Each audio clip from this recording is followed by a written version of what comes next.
our topic is inflammatory bowel disease. IBD happens when the body's immune system overreacts and starts attacking the digestive tract by mistake. This usually occurs in people who have certain genes that make them more likely to get the disease. Things in the environment like diet, smoking, stress, or infections can trigger or worsen this reaction. The balance of bacteria in the gut also plays a big role. Too many bad bacteria and not enough good ones can make inflammation worse. All of this leads to long-term swelling and damage in the intestines, causing the symptoms of IBD.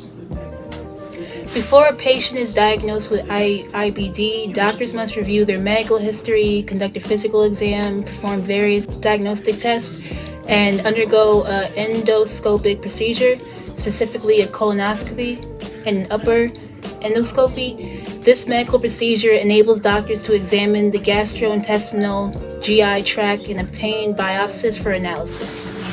So what are the treatments for IBD? The first treatment for IBD is going to be 5-ASA, which is an oral or topical treatment used to soothe and reduce the inflammation in the intestinal lining, which is considered an anti-inflammatory drug. The second one is an immunomodulator, which is a drug used to maintain remission and reduce reliance on steroids. Another treatment is corticosteroids. It's best for a short-term remedy to suppress the immune system. What is the outlook for someone with this disorder? A big thing about this disease is that it is a lifelong disease. It is manageable, but it's not curable. You cannot cure IBD, but medicines can keep inflammation under control and keep symptoms less heavy or absent for long periods of time. Some people report they can go months, even years without any flare-ups when they treat it properly. When treated properly, this disease isn't something that is life-changing. Many people who have it will live normal and active lives. When not treated properly, the disease can cause many complications such as bowel damage, malnutrition, or even an increased risk of colon cancer over time. People with the disease most times have a normal life expectancy if they continue to take their medications and have regular doctor checkups. So with the right medications, diet, and doctor checkups, people with IBD can live normal, long, and healthy lives.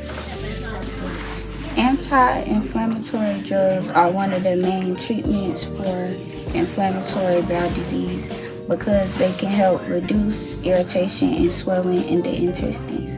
When the disease starts to flare up, steroids may be used to calm down the irritation quickly.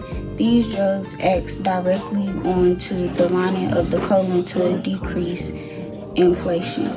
Recent research is developing newer anti-inflammatory options, such as targeted steroids that act mainly in the intestines to reduce side effects.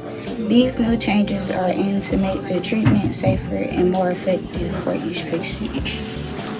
Recent research presented at the European Crohn's and Colitis Organization in 2025 found that certain gene expressions, proteins, and gut microbiome patterns can predict which patients will respond best to specific IBD treatments.